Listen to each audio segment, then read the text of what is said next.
अक्षरम, अक्षर शब्दाचा अर्थ ब्रह्मसूत्रामध्ये ब्रह्म असाच केलाय. एतद्वै गार्गी एतस्य वा अक्षरस्य प्रशासने गार्गी सूर्याचंद्रमसौ विद्रुतौ तिष्ठतः, असं जे वाक्य आहे, या वाक्यातला अक्षर शब्दाचा अर्थ काय असा प्रश्न संशय निर्माण झाला असताना ब्रह्मसूत्रानं सांगितलं की अक्षरांबरांतर धृते हे असं एक सूत्र आहे. अक्षरम म्हणजे ब्रह्म, कशामुळं? अंबरांतर धृते हे, अंबरांताची धृती म्हणजे सूर्य आणि चंद्र यांचं विधारण हे तिथं हेतू दिलेला आहे. अंबरांत धृती आकाशातही धारण अक्षर करतं. म्हणजे धारण करतं म्हणजे कसं, तर दोरीवरचा साप हे उदाहरण फार याचे इतकं चांगलं उदाहरण कोणतं नाही माहितीये का? लोकांना वाटतं तेच उदाहरण देतात, तेच उदाहरण देत आहे, पण खरं असं आहे की दोरीवरचा सापाचं उदाहरण इतकं परफेक्ट आहे, त्याच्याशिवाय दुसरं उदाहरण सापडत नाही. किंवा अलंकार आणि सोनं याच्यापेक्षाही दोरीवरच्या सापाचं उदाहरण जास्त परफेक्ट आहे. 2-3 उदाहरणं वेदांताची दिली जातात ना, मृत्तिका आणि घट, सुवर्ण आणि अलंकार, शुक्ती आणि रजत, दोरी आणि साप, त्यातलं शुक्ती रजत आणि रज्जू सर्प ही उदाहरणं जी आहेत ना, ही परफेक्ट आहे. व्यवस्थित विवर्तवाद कळण्याच्या दृष्टीनं, विवर्तवाद जे आहे म्हणजे कारणामध्ये कुठलाही फरक न होता कार्य उत्पन्न होणं म्हणजे विवर्तवाद. 2 प्रकारचा कार्यकारण भाव आहे, परिणामवाद आहे आणि विवर्तवाद आहे. त्यात परिणामवादामध्ये काय असतं की जे परिणामी कारण असतं त्याच्यामध्ये बदल होतो. त्याचं उदाहरण आपल्या व्यवहारातलं उदाहरण जे आहे ते म्हणजे दुधाचं दही. दुधाचं दही झालं तर पुन्हा ते दह्याचं दूध काही होत नाही, आहे की नाही? बदलत नाही आणि मूळ कारण पूर्णच बदलून जातं. दुधाचं स्वतःचं अस्तित्व शिल्लक ठेवत नाही. दुधाचं जेव्हा दही होतं तेव्हा दुधाचं अस्तित्व काय राहिलं, ते सगळं दही होऊन जातं. पण रज्जू सर्पाच्या ठिकाणी सर्प गेला, दोरीचे अस्तित्व तसे नाही. ज्यावेळेस सर्प भासतो त्यावेळेस दोरीचं अस्तित्व आहे. सर्प नाही म्हणजे सर्पाचा बाध झाला त्यावेळेस दोरीचं अस्तित्व आहे. हा फरक आहे मोठा. त्यात काय आहे, या कार्यकारण भावामध्ये अन्यरित्या म्हणजे आधुनिक अभ्यासक जे आहे, शास्त्रीय परिभाषेत नाही बसत ते, पण आधुनिक अभ्यासकांच्या दृष्टीने बोलतोय. आधुनिक जे प्राध्यापक लोक आहेत ना तत्वज्ञानाचे वगैरे, त्यांच्या पद्धतीने जर चिंतन केलं तर ते काय म्हणतात की एक स्थिती विज्ञान म्हणजे ज्ञानात्मक आहे. दोरीवरचा साप जो आहे हा ज्ञानात्मक आहे. सापाचा भास झाला ना, प्रत्यक्षात साप उत्पन्न झाला असं होत नाही.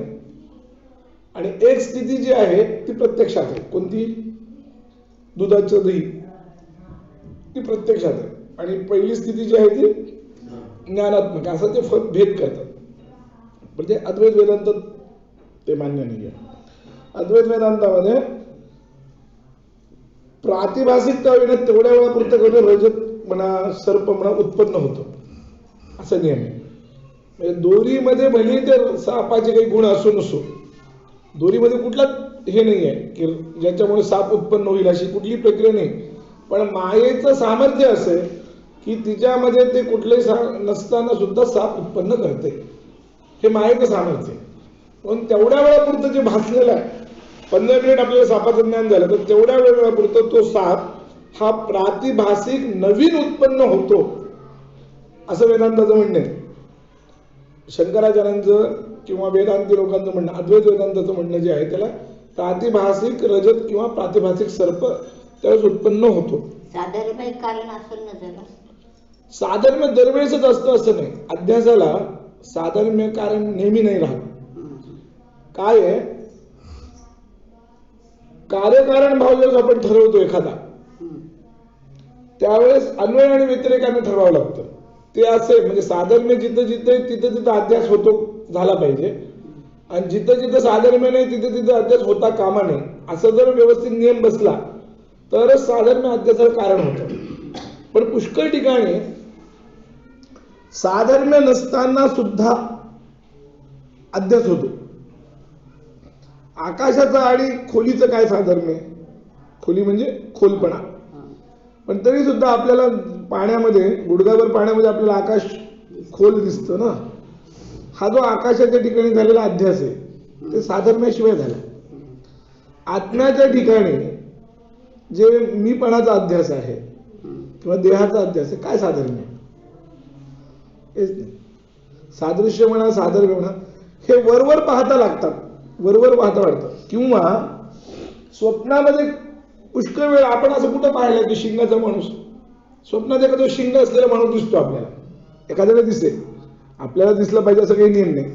विविध विचित्र स्वप्न पडतात की नाही, तर विचित्र स्वप्नामध्ये शिंगाचा माणूस आपण कुठं पाहिलाय? पण ते आपल्याला पडतं. पण साधर्म्य नसताना, माणसाला शिंग नसतात हे माहिती आहे, साधर्म्य नसताना तसं स्वप्न पडलं. कसला काय संदर्भ? आपण टीव्हीवर बघितलं हे आता झालेलं आहे. एक 100 वर्षापूर्वी कार्टून बिर्टून काही नव्हतं. 100 वर्षापूर्वी त्या काळात ते पडत असेल ना एखादं स्वप्न, त्यावेळेस काय साधर्म्य होतं? आणि एवढं सगळं होऊनही मी काल सांगितल्याप्रमाणे सशाला शिंग कोणाच्या स्वप्नात येत नाही, हे तितकंच खरं, हे लक्षात ठेवा. एवढं सगळं होऊ नये म्हणजे तेव्हा अध्यास व्हायला एखाद्या वस्तूला साधर्म्य असलंच पाहिजे असं नियम नाही. क्वचित ठिकाणी आढळते, क्वचित ठिकाणी आढळतं. पण ते क्वचित ठिकाणी आढळलं म्हणजे नियम होत नाही.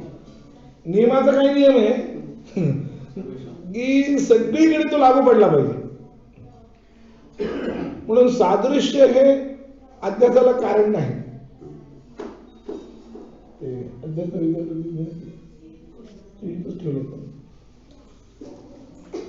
त्या शंकराचार्यांनी सादृश्य मानलं नाही. स्वप्नाध्यासामध्ये सुद्धा दोरीचं आणि सापाचं जर सादृश्य मानलं तर, अधिष्ठान आणि आरोप्याचं जर सादृश्य मानायला गेलो तर बऱ्याच वेळा गोंधळ होतो. स्वप्नाध्यास जो होतो तो साक्षीच्या ठिकाणी होतो. स्वप्नाचं अधिष्ठान काय? साक्षी. साक्षीमध्ये आणि त्या रेल्वेमध्ये काय साधर्म्य?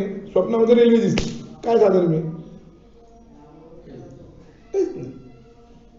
म्हणून अध्यासाला साधर्म्य सादृश्य अजिबातच कारणीभूत नाही, कारण तो नियमाचा व्यभिचार होतो.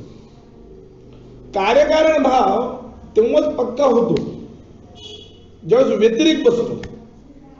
अन्वय बसून नाही चालत, व्यतिरिक्त पण बसला पाहिजे. म्हणजे जिथं साधर्म्य नाही त्या ठिकाणी अध्यास नाही असा व्यतिरिक्त दिसला पाहिजे.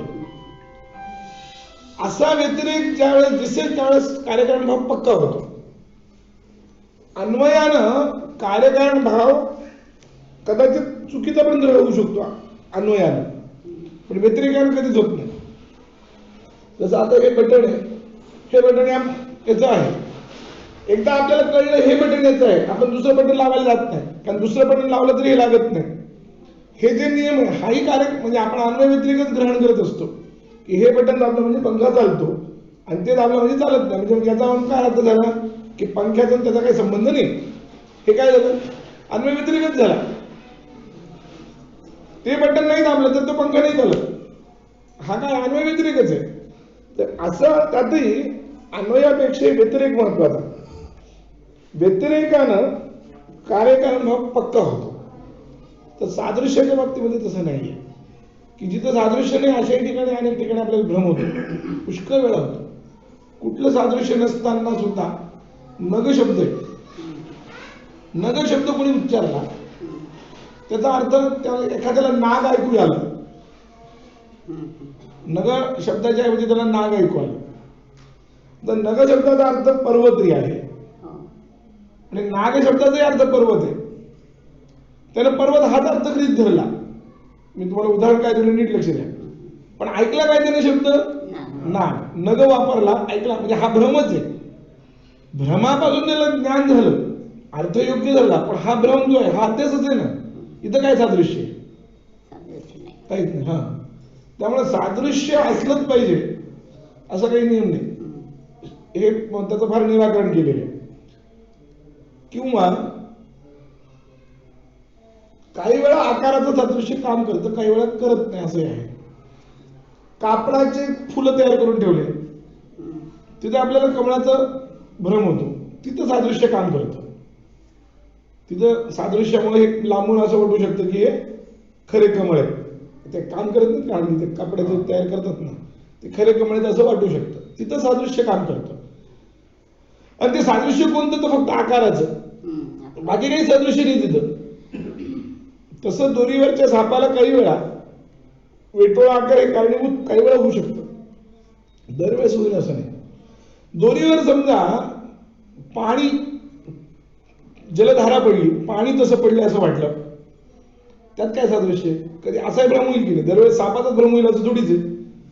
कोणाला काठीचा भ्रम होईल, कोणाला जलधारेचा होईल, कोणाला माळ पडली असं वाटेल, अशी विविध होईल की नाही? एकच भ्रम एकाच वेळेस सगळ्या वेळेस असं नाही. त्यात भ्रमाला काय पूर्ण कारण आहे, नीट जर विचार केला, खूप वासना एक फार महत्वाची माणसाची. भ्रम होण्यासाठी ज्याला भ्रम होतो त्याच्या अंतःकरणाची वासनाही फार कारणीभूत असते. सापच डोक्यात असेल तर साप दिसतो, तसं कल्पना हा ते म्हणजे ती वासना. म्हणून अविद्ये आणि वासना आणि संस्कार हे तीन कारणीभूत आहेत अध्यासाला. वासना, अविद्या आणि संस्कार हे तीन गोष्टी कारणीभूत आहेत. या तीन गोष्टीमध्ये एक जरी कमी जास्त झालं तरी भ्रम होत नाही. कुठेही भ्रम व्हायचं जर असेल तर कळलं का? त्यामुळं एखाद्याचं जर चांगली वासना असेल तर त्याला माळ दिसेल, एखाद्याची वासना सापाची नसेल डोक्यामध्ये, आपण बाहेर पडून साप चावतोय, आपल्याला साप चावतोय असं सापच होईल, मग त्याला ती वासना कारणीभूत होते. म्हणून अध्यासाला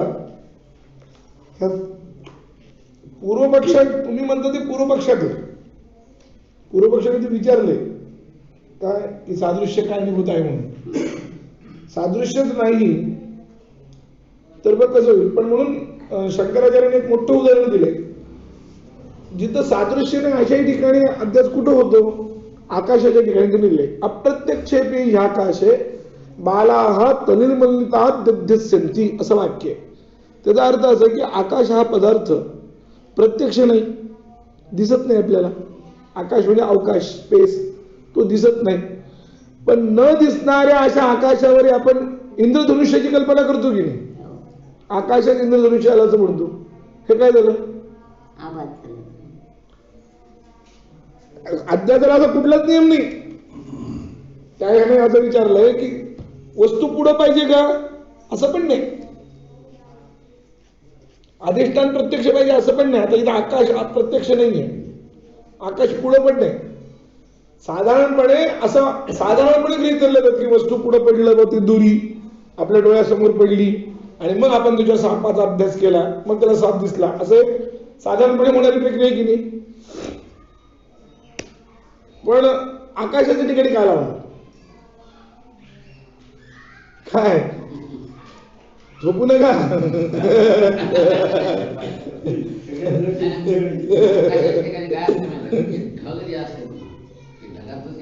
मिलन समजा किंवा पाण्यात जर हे झालं तर जे दिसतं ते आकाशाच्या ठिकाणी दिसत नाही, अलीकडे दिसते.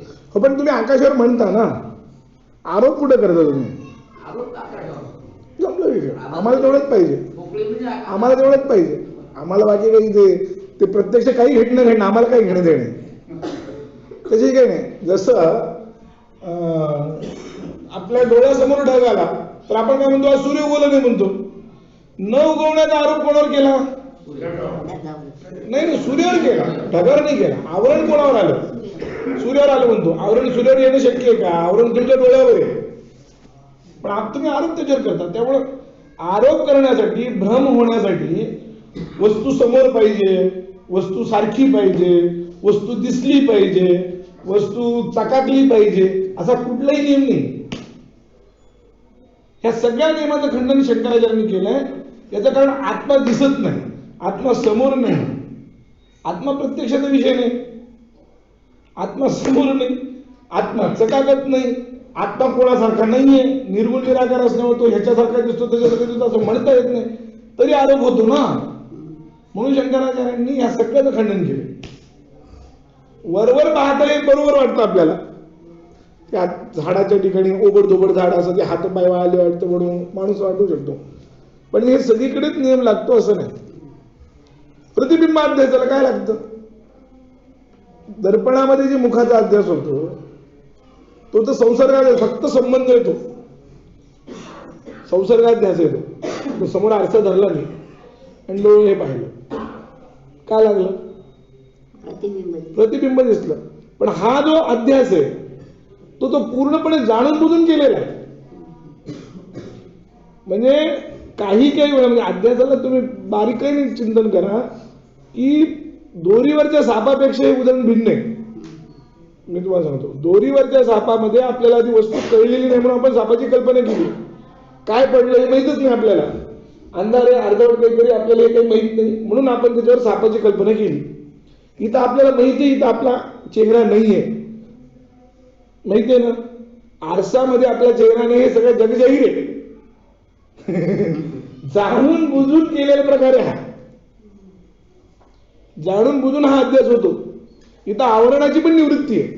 तुम्हाला मी काय सांगायला ते लक्षात घ्या. काही वेळा आवरण नसताना अध्यास होतो तो इथं आवरणाची निवृत्ती आहे. इतर तर सगळीकडे आवरण आहे. म्हणजे या दोन दृष्टांतामध्ये नेमका फरक कोणता आहे?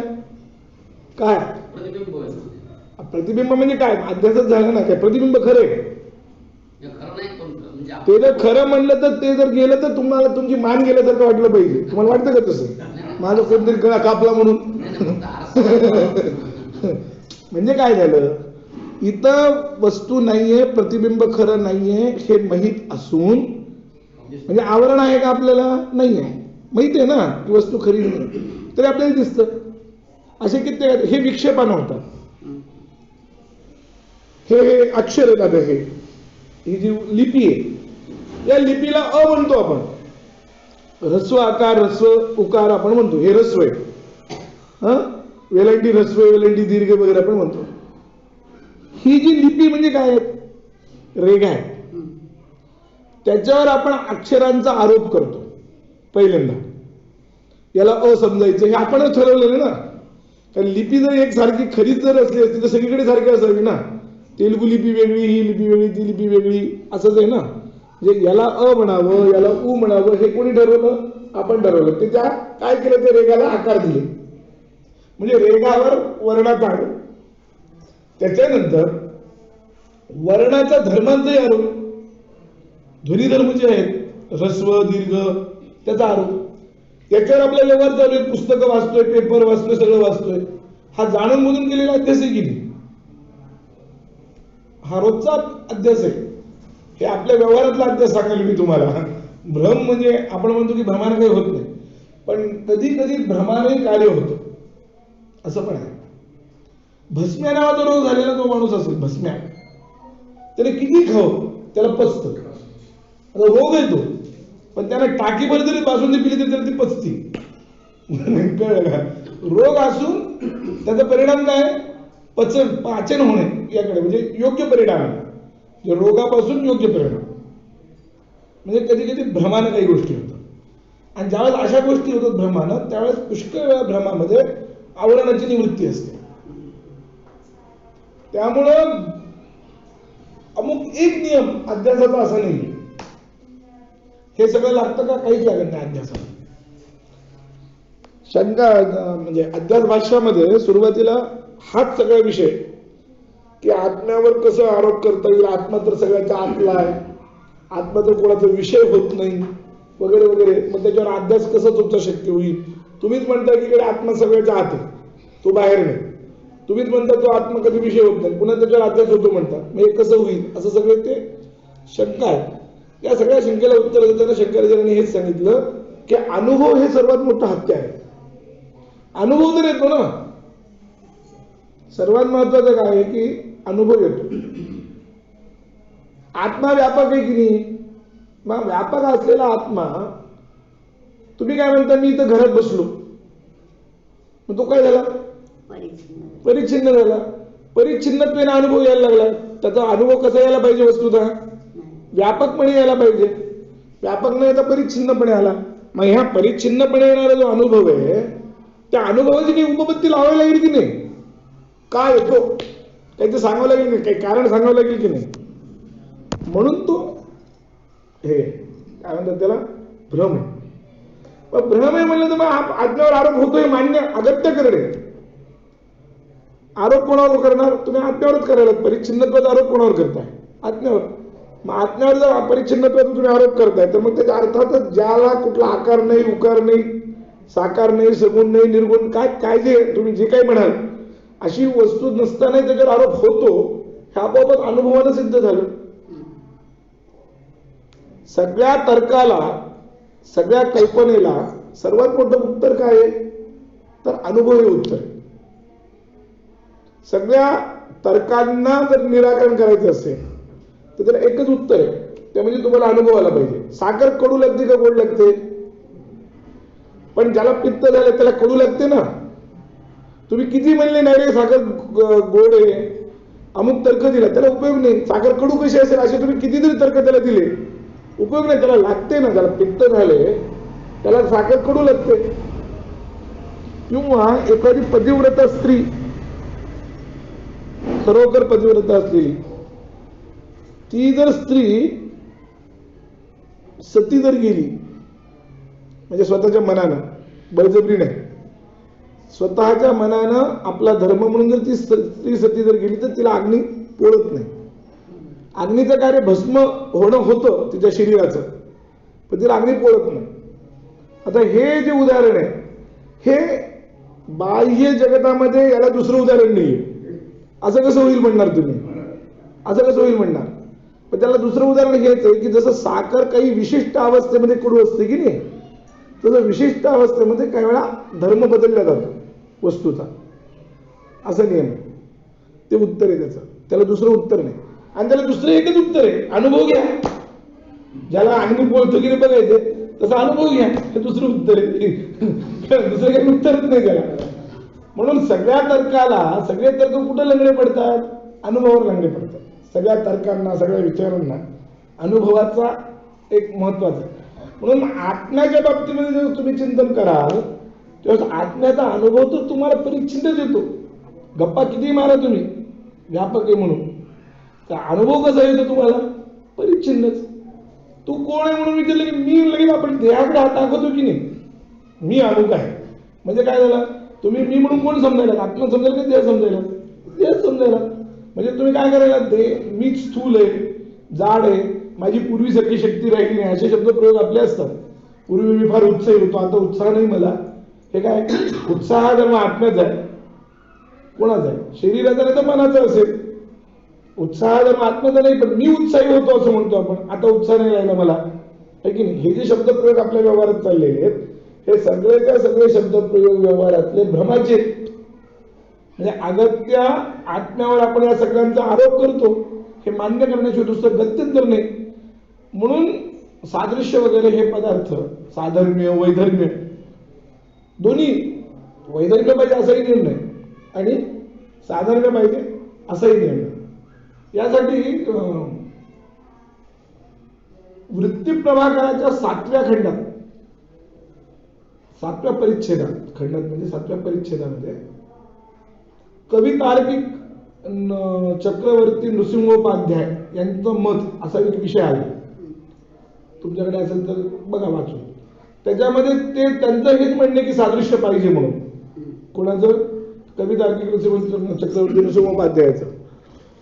त्याचं खंडन लांबलचक आहे, बराच क्लिष्ट विषय तो. तो मला वाटते वृत्ती प्रभाकर एक ग्रंथामध्ये आलाय, दुसरा म्हणजे सिद्धांत लेश संग्रह ग्रंथामध्ये आलाय. बाकी कुठेही तो विषय आलेला नाही. जवळपास 25 पानाचा विषय येतो विस्तार. ते खंडन मंडन शंका प्रशंका उत्तर, त्या सगळ्याचा सारांश सांगतो मी तुम्हाला की सादृश्य किंवा वैधर्म्य किंवा आत्मा समोर पाहिजे मागे पाहिजे असं काहीच नाही. अध्यासाला ह्या सगळ्या गोष्टींची दरवेळेस आवश्यकता असते असं नाही.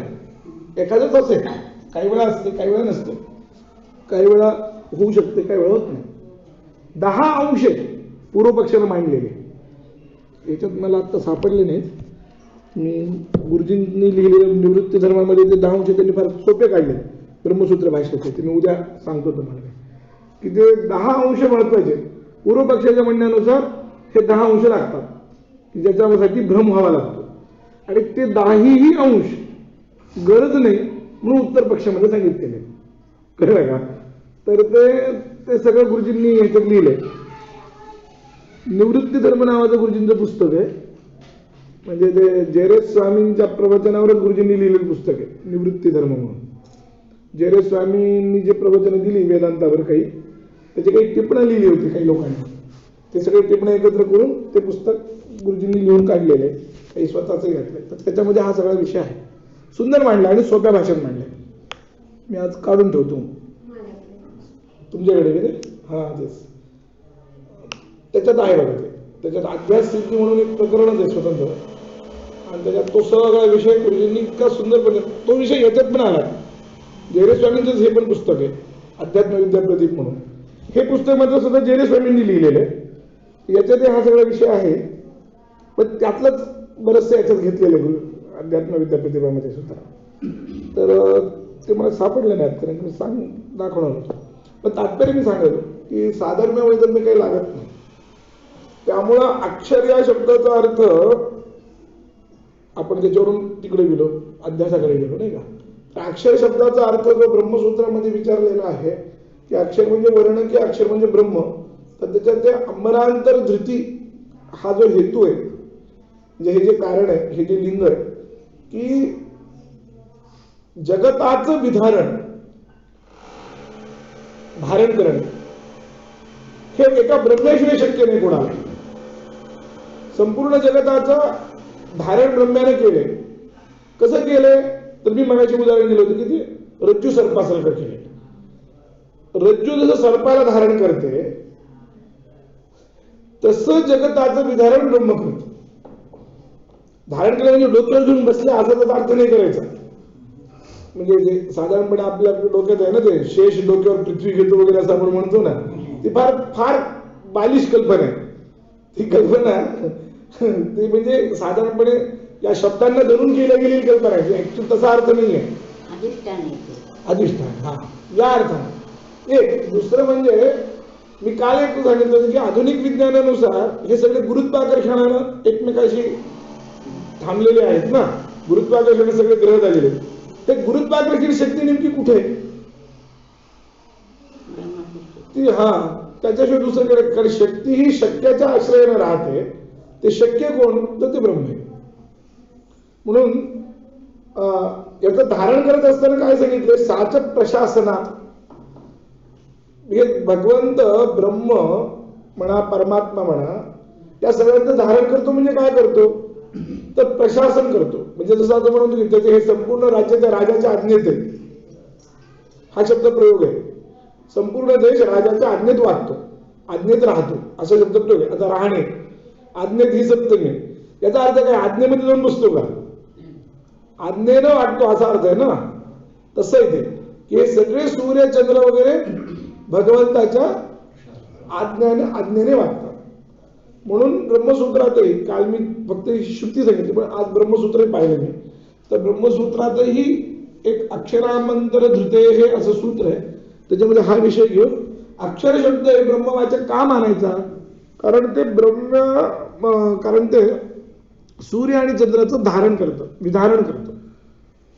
तर विधारण हे दोन पद्धतीने मी आता सांगितलं. म्हणजे रज्जू सर्पाच्या पद्धतीने विधारण आहे, अध्यासिक विधारण म्हणून त्याला, अध्यासिक संबंध म्हणून. आणि दुसरं म्हणजे आता मी जसं उदाहरण तुम्हाला दिलं की आज्ञेनं राजा राहतो, राजाच्या आज्ञेने देश राहतो. यामध्ये जशी निमित्त, आज्ञा ही निमित्त आहे, तिला अधिकरण अर्थवाक्याचा जसं शब्द प्रयोग केला तसं भगवंताच्या आज्ञेमध्ये हे सगळे राहतात असा त्याचा अर्थ. म्हणून अक्षर शब्दाचा अर्थ जो आहे तो ब्रह्म यद अक्षरम. त्याच्यानंतर आज थोडं पुढे जाऊन अनाख्येयम. अनाख्येय या शब्दाचा अर्थ ज्याचं वर्णन करता येणं शक्य नाही. आख्या म्हणजे नाव, आख्य म्हणजे नाव ज्याचं त्याला दिला जातो तो पदार्थ.